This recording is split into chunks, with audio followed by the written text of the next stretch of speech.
Chromosomes. Little strands of nucleic acids and proteins are the fundamental genetic instructions that tell us who we are at birth. Most people are born with 46 chromosomes, but each year in the United States, about 6,000 people are born with an extra chromosome, making them a person with Down syndrome. If you've ever encountered someone with Down syndrome, you know that they are some of the kindest, most joyful people you will ever meet. They truly have something extra. My name is Lisa Nichols, and I have spent the last 24 years as both the CEO of Technology Partners and as the mother to Allie. Allie has something extra in every sense of the word. I have been blessed to be by her side as she impacts everyone she meets. Through these two important roles as CEO and mother to Allie, I have witnessed countless life lessons that have fundamentally changed the way I look at the world. While you may not have an extra chromosome, every leader has something extra that defines who you are. Join me as I explore the something extra in leaders from all walks of life and discover how that difference in each of them has made a difference in their companies, their families, their communities, and in themselves.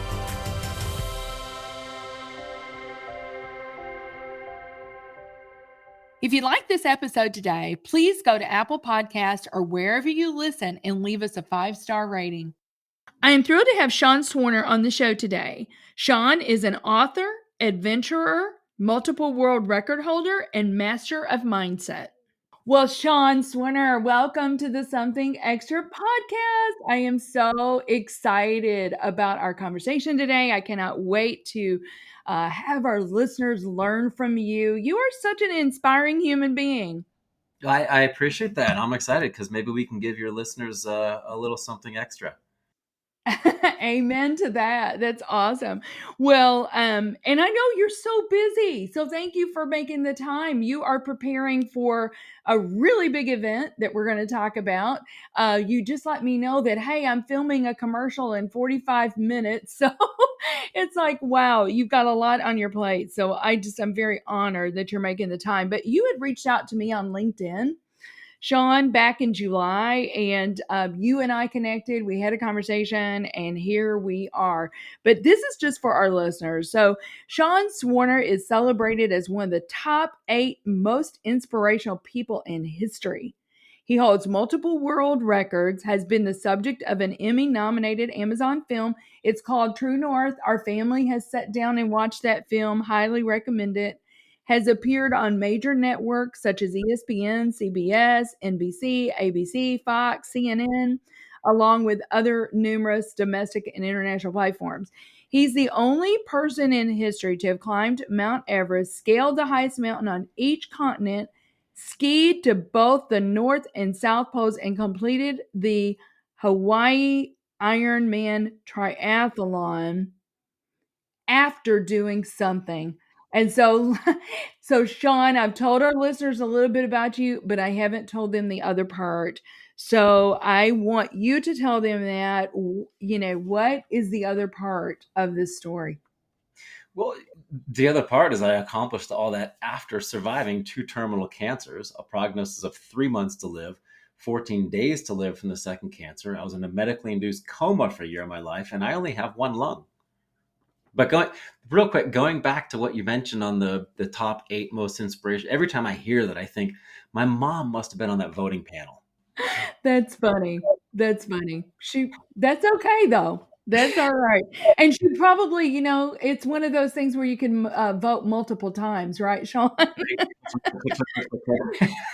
No, you're such an inspiring human being. That's why I was so excited to have you on. So, let's talk about that. Let's go back to your young childhood, and, you were very young, when this happened. Tell us the stories. Well, it's interesting how if you look back on your life, there are probably, for everyone, there are probably a handful of things that happened that literally changed the trajectory of your path. And for me, one of them was being diagnosed at 13, on the cusp of my teen years, with advanced stage 4 Hodgkin's lymphoma. And when most people are going to school being nervous about where they're going to sit at lunch, I was nervous and freaking out about if I was going to wake up the next day. And I wasn't worried about being popular. I wasn't worried about those seemingly mundane things. I was worried about and focused on what really truly mattered in value. I valued. So going through the first cancer, I gained 60, 70 pounds, lost all the hair in my body, lost my friends, lost everything. And eventually walked out, well, a hairless, happy, bloated young man because of the miracle of modern medicine, family support, prayer, and just an inner will to get up out of the hospital.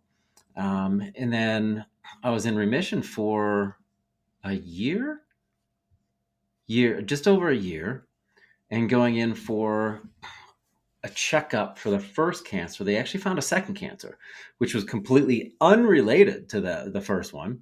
And it wasn't a side effect from the treatments. It was totally unrelated.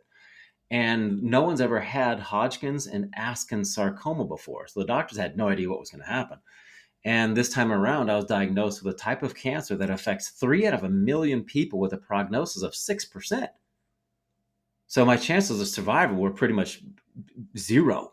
They gave me 14 days to live. I was read my last rites. I was placed in a medically induced coma every time I went into the hospital. I went in Monday, Tuesday, Wednesday, Thursday, Friday, and then I'd be released so my body could recover. And then I would go back in Friday, Saturday, Sunday, Monday. That would be one cycle. And every time I was in the hospital, because the treatments were so harsh, the doctors knocked me out. I don't remember being 16 years old.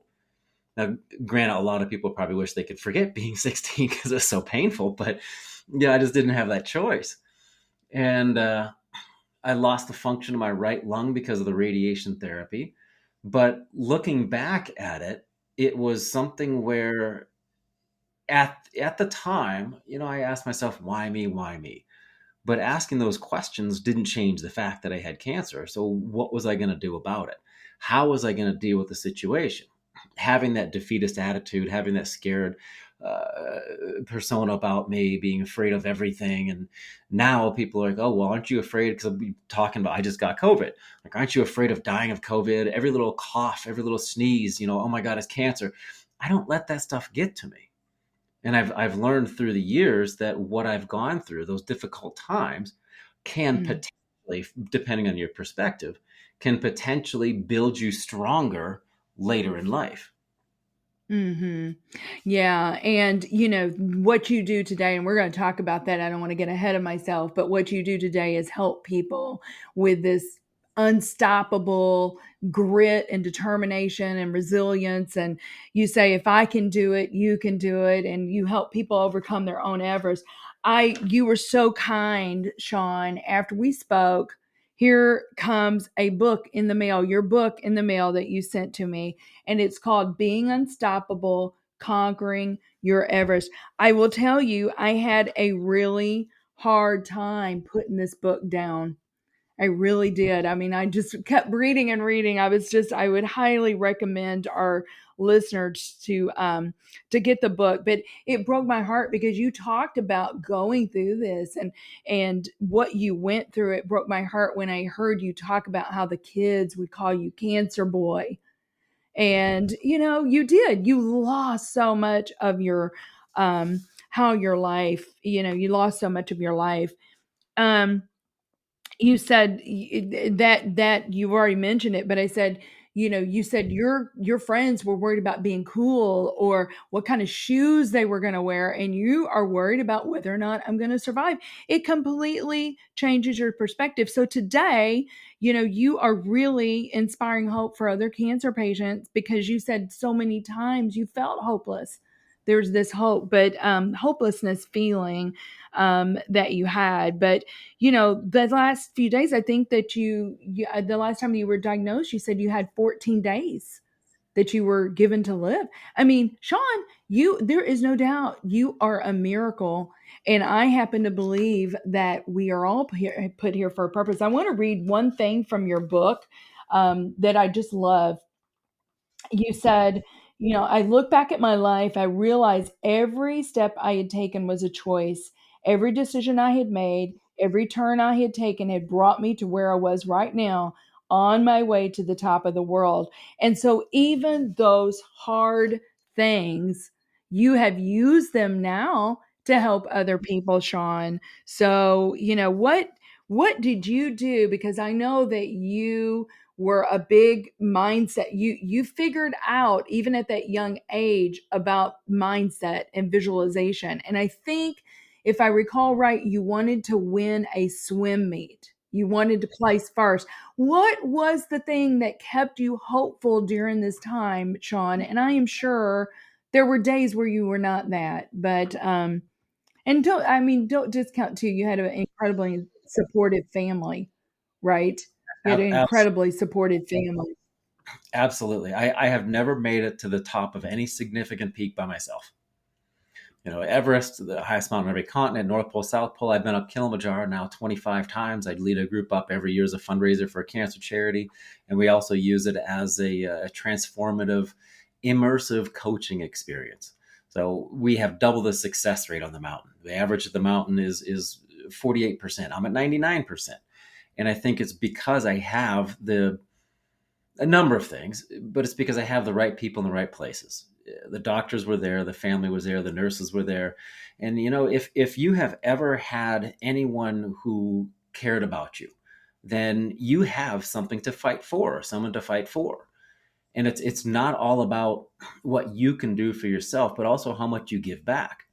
We're not all going to climb Mount Everest, but we all have an Everest to climb. Hence the title of the book, Being Unstoppable, Conquering Your Everest. I can't tell you how to, and no one in their right mind can look at you and say, Lisa, this is how you're going to be successful. You have to figure that out on your own. Inspiration, external inspiration never lasts. You have to find that empowerment within. So looking at everything that I've gone through, I have used the trauma to push myself to triumph based on my Mm-hmm. perspective. I could have come out, and anyone can come out on the other side of any traumatic experience. It doesn't have to be cancer. It could be a divorce. It could be a car accident. It could be anything. It's Mm-hmm. your choice to see how you want to use those things, or it's your choice to react in any situation you're in. And I think, looking at the book, I've had a lot of people tell me, I read the entire thing last night. I was like, people say that quite often, but it's because I want it to be real, authentic, genuine. I don't want it to be just some fluff piece where people are like, oh my God, that's so cute. No, I want this to be, oh my God, that's real. Because that's what life is, and why hold back? Why pull the punches when you're struggling through life? And for me, there are months, day after day after day after day, where I was terrified to close my eyes at night because I didn't know if I was going to wake up the next day. Mm-hmm. Yeah. Completely changes your perspective. Well, I'm so proud of what you're doing. Well, after I'm gonna take us one step back. In 93, 5 years after you were diagnosed with cancer the first time, you went on to college at Westminster College in Pennsylvania, and you went to graduate school. I think you were pursuing a career in pursuing a degree in psychology. And I think your thought was, Sean, I'll go and be a psychologist for cancer patients. But you had a pivotal moment. Um, you had a pivotal moment. I don't know if you want to talk about that story at all. But you came up with this big BHAG, what I call the BHAG, the big hairy audacious goal. And I love that your brother Seth was with you the whole way. And yeah. And I also love your little Honda Civic Peppy. Because I think you were in Florida at the time or something, and your BHAG, you're like, I can't practice my BHAG, I can't prepare here. But what was that pivotal moment for you where you're like, no, I don't think this is what I need to do. I need to do something big. Yeah, thank you for bringing that up because it's an interesting story, and I'm glad you glossed over Westminster College because it was $100,000 party. I was Belushi from Animal House. I had a great time. Um, And if I had to go back, well, I was reliving my high school years. They were robbed of me. They were taken from me. And Mhm. when I went to college, I thought, all right, well, let's start off molecular biology. That didn't work out because, if you're taking immunology and organic chemistry and partying like Belushi, you have to open a book to pass those classes. So I wasn't really doing so well.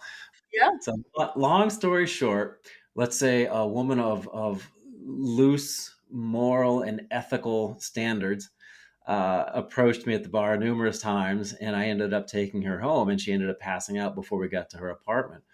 And I carried her up 3 flights of stairs and was holding her in my arms, and I was kicking the door. I was just banging on the door. I had no idea what was on the other side. It could have been some 6'8" giant dude who was going to thump me when I opened up the door because I was bringing his girlfriend home or something.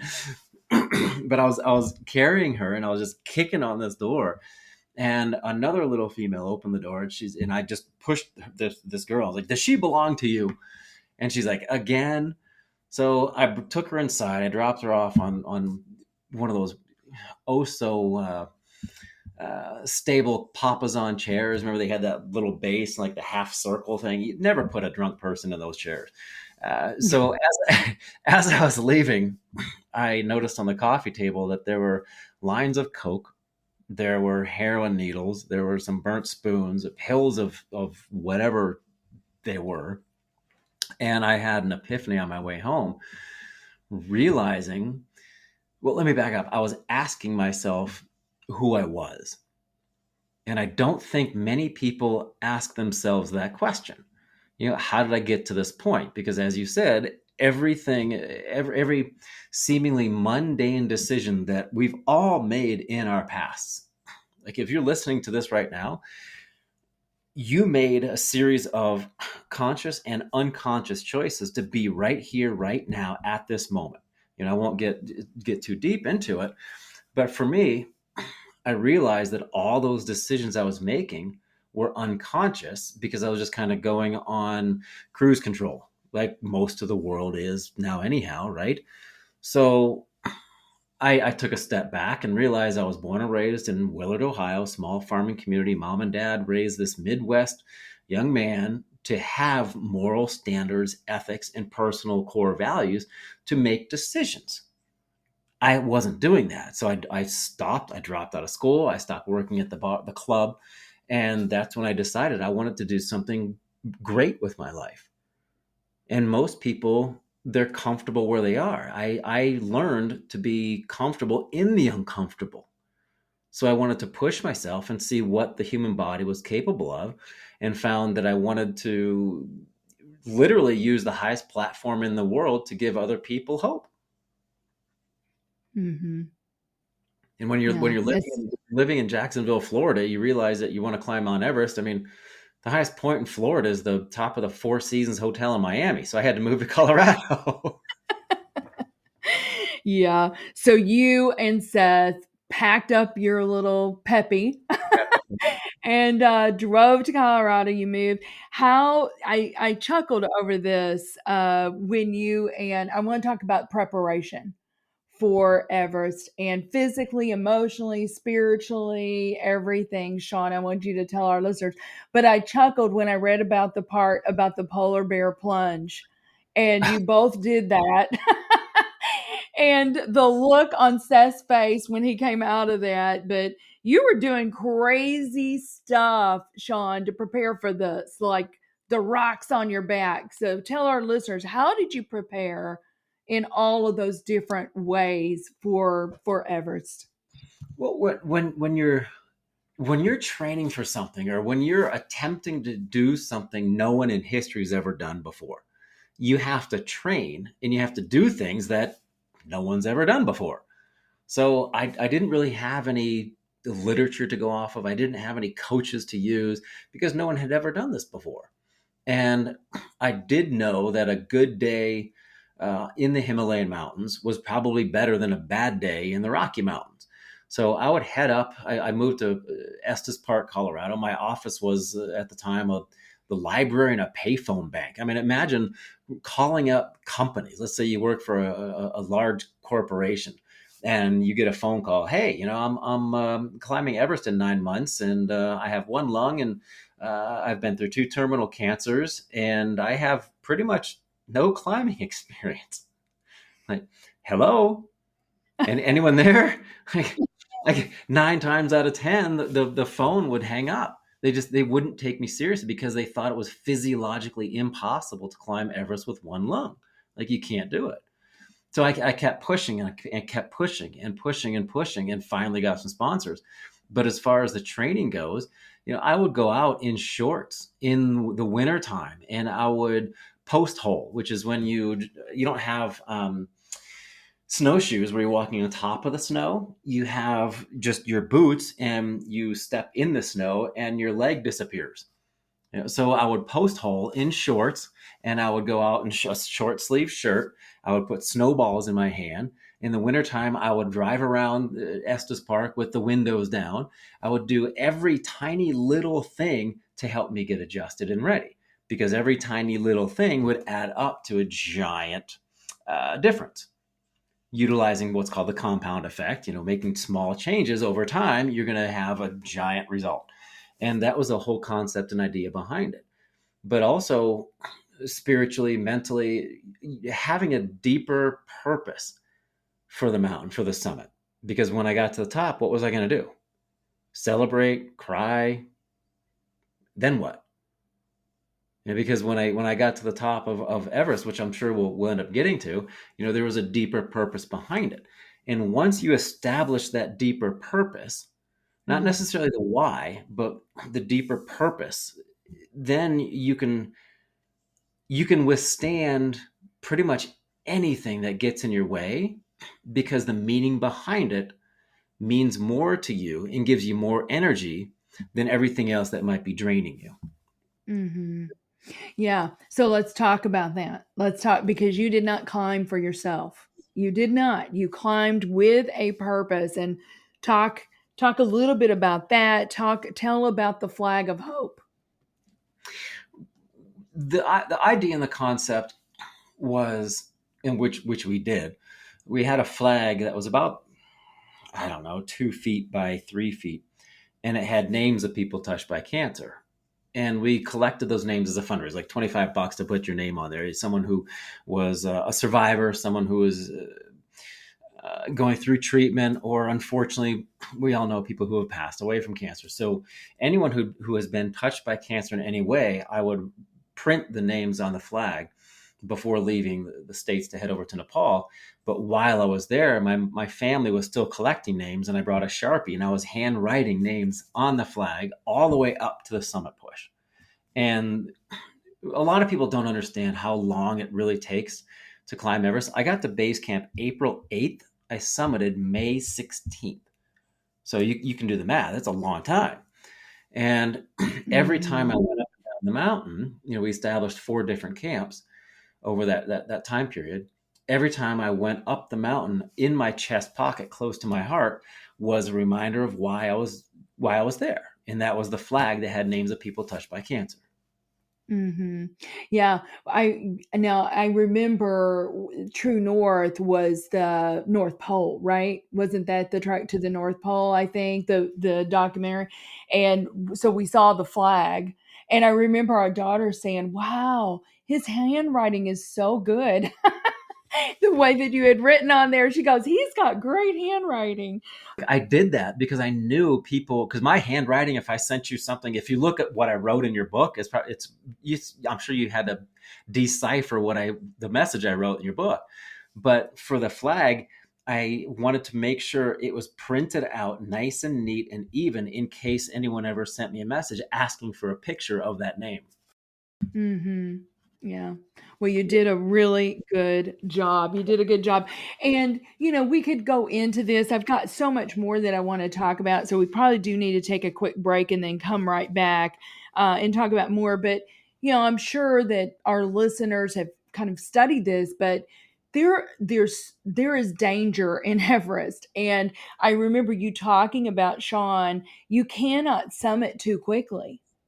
you can't, I mean, that's why it takes so long. You can't summit too quickly because, of the thinning air, and there's terrible things that can happen if you do that. So, but how did you feel when you got to the top, Sean? It's something that's inexplicable. It's something that you really can't put into words, because it's the most joyous elation you could possibly ever imagine. But then in the microseconds after that, you realize you had been focusing on getting to the top for all your training, all your vivid visualization. Every ounce and every cell in your body was focused on making it to the top, but you never thought about going back down. Climbing is a round trip sport that a lot of people don't think about. So when I got to the top, it was this the most amazing. If you could take every emotion you've ever had, bundle it up, and then explode it all at once, that's what it felt like. And then all of a sudden you're realizing, oh, wait a minute, I still have to get back down safely. That's where most of the injuries and deaths happen. I did not realize that. Wow. Well, Sean, we do need to take a really quick break, and then we'll be right back with Sean Swarner on the Something Extra podcast.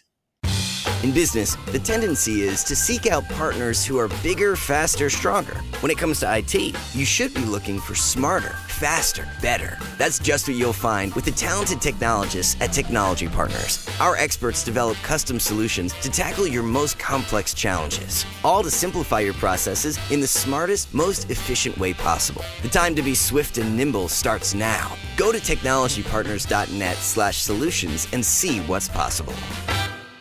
Well, welcome back, everyone, to the Something Extra podcast with Sean Swarner. Oh, my goodness. I absolutely love this conversation. And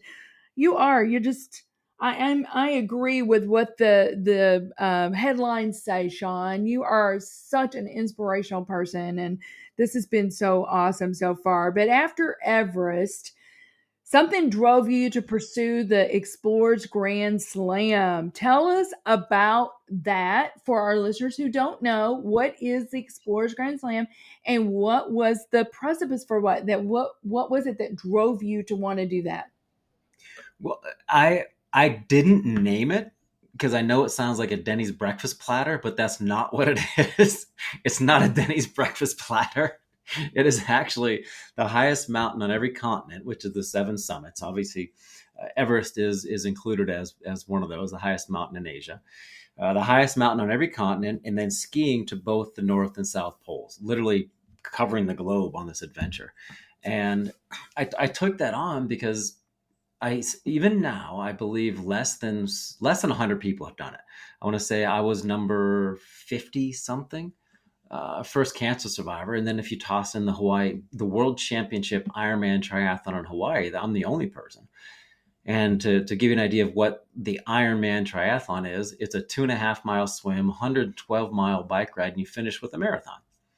So wrapping all those things up, I think it's proof to myself that I'm still alive, that I can handle any challenge that I put myself in. So I voluntarily put myself in these difficult situations, because the regular, mundane, daily grind, I don't get stressed out. What's the point? Like, I don't have a polar bear chasing me like we did in True North when we were the film on Amazon. Oh, that's so funny. Oh my goodness, that is just crazy. Well, let me ask you this, Sean, because we've got listeners that are probably in all kinds of situations that are across the globe. What advice would you give to people that may be listening that are crippled by fear right now? Great question. And I'll answer that with a story. And because no one's ever had these 2 cancers before, Hodgkin's and Askins sarcoma, I will never be cured. I will never be put in remission. I will never be okay. I'll never be healthy again. So not cancer free. I'll be NED, which is no evidence of disease, but no one knows what's going to happen. So I have to go back in once a year for a checkup. And imagine going into the hospital after having these 2 horrible bouts with cancer, and every year reliving that when you're going to the hospital and you have the smells of saline, you have the smells of the sterile solutions, you have the smells of all these other things. And the sense that's closest linked to memory is the sense of smell. So even though I was in a coma for a year of my life, I'm having things come back in my memories. I was like, oh my God, I didn't even remember that. And that used to freak me out every single year. High anxiety. I would disappear from social media. I would disappear from my friends. I'd be like, hey, look, I just got my blood work taken. I'm out. I'm going to be a different person. Forget it. And then I get the results back. Everything would be okay. And then I would go back to normal until I realized I was allowing a 6-letter word to control my emotions and feelings. I was relinquishing power of myself to some abstract concept that could potentially kill me. Yeah, it almost did. But why am I going to sit there and allow myself to give up that control of my emotions and my feelings to someone or something else? I mean, who's in control here?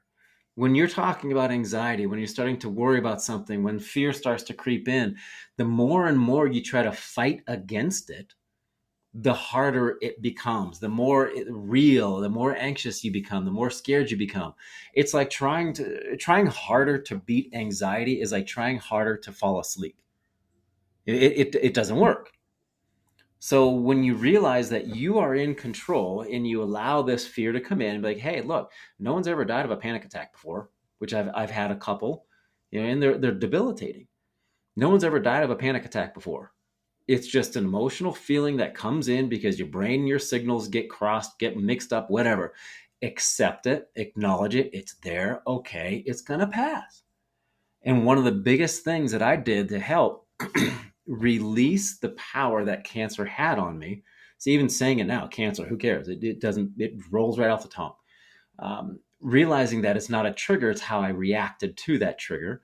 So what I did was I went into the bathroom and I looked in the mirror and I said that word 40 or 50 times, looking at myself in the mirror. And I said, cancer, cancer, cancer, cancer. About 30 times into it, I'm like, what the hell am I doing? This is stupid. Like, I'm allowing something else to control my feelings and my emotions. Now, I'm not saying that being anxious and scared is stupid. What I'm saying is allowing something else to control your emotions is. So you have to learn to bring those back. So whatever is scaring you, whatever anxiety-ridden thing you have, write it down on a piece of paper, go into the bathroom, stare yourself in the mirror, and say that word or words multiple times, 50 times over and over and over again, because the more it comes out, the less control it has over you on the inside. Mm-hmm. That's so good. That is so good.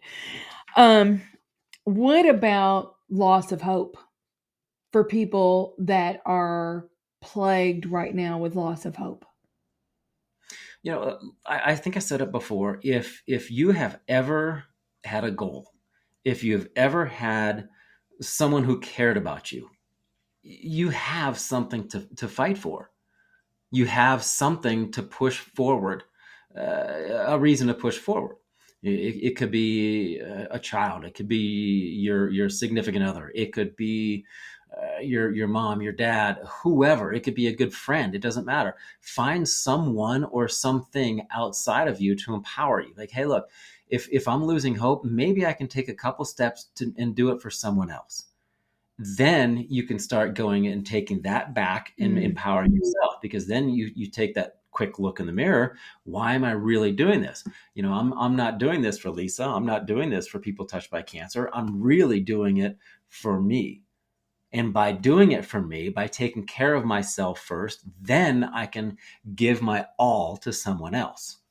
Yeah, that's really good. That's good, Sean. Do you have a personal mantra? Like when you kind of start like getting your mindset wonky, do you have a mantra that, or, a go-to? Do you, I know you're big on visualization. I don't know if you can talk about that at all. But is there like a personal go-to that you have when you, because I'm sure you don't do this perfectly all the time. your mindset's not always perfect, I'm sure, Sean.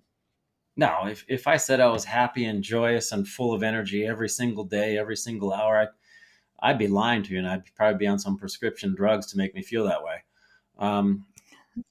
But vivid visualization is huge. And using it for Everest, I picked in all the mountains, everything I've ever done. In fact, a good example would be Everest. Every night I went to bed, I pictured myself taking the last 3 or 4 steps to the summit.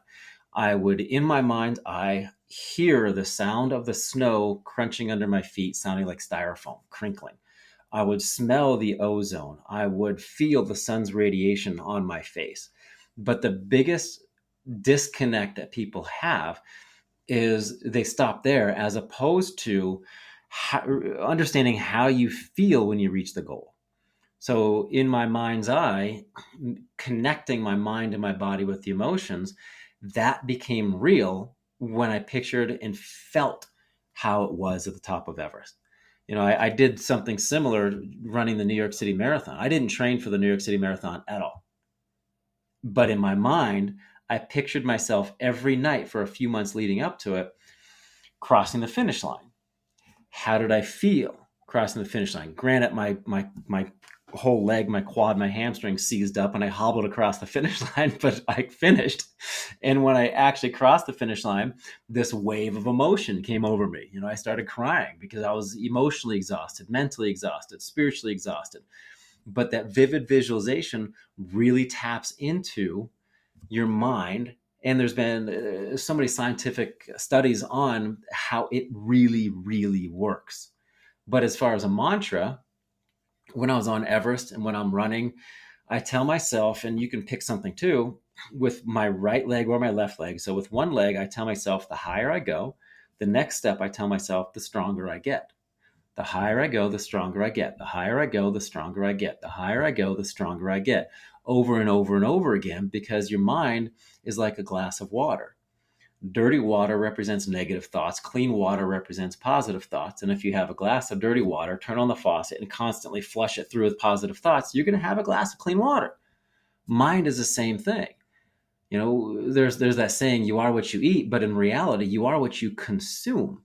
So pay attention to what you are allowing into your mind, because it's just like a computer and it's being programmed by external sources or yourself.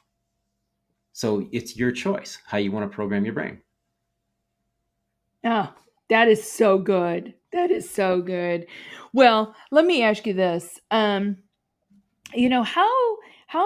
can you talk a little bit? Because I'm thinking about leaders out there and how leaders can inspire their people to have this unstoppable mindset. And maybe you have some ideas on that. But Sean, how does, and I don't like the word failure. I always say it's like an opportunity to grow, but how can like failure and that sort of thing really, what role does that play in having an unstoppable mindset in your mind?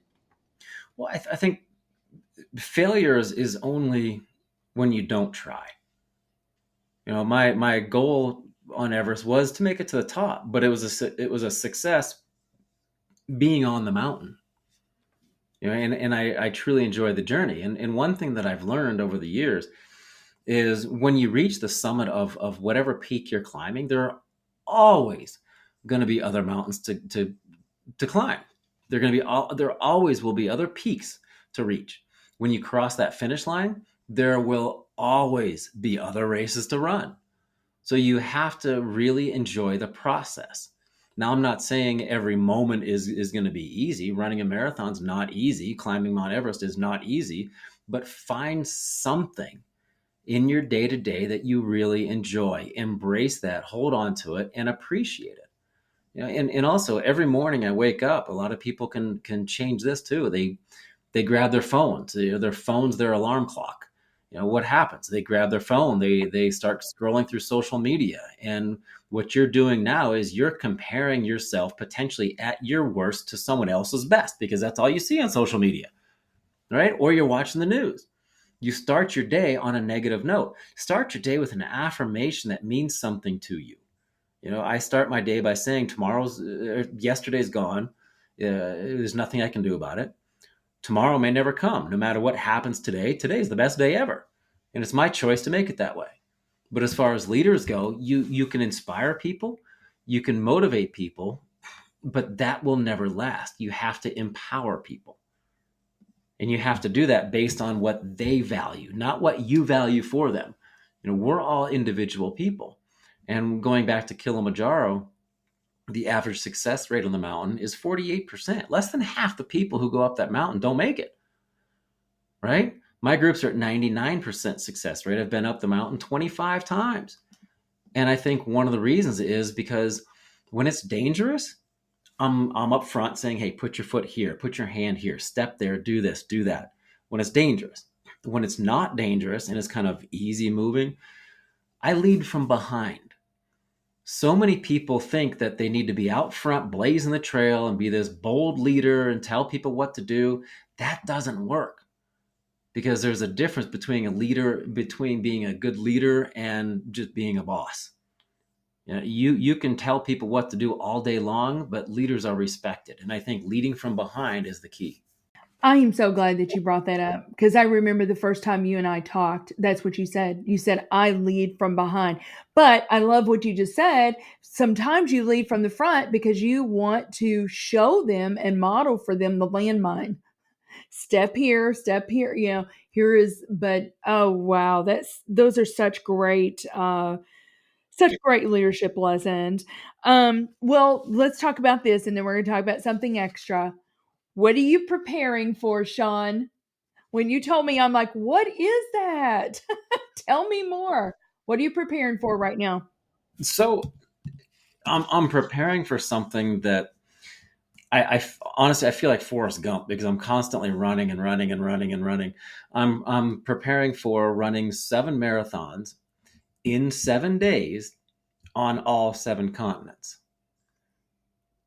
So in a week, I'm going to run 180 some miles in 160 some hours.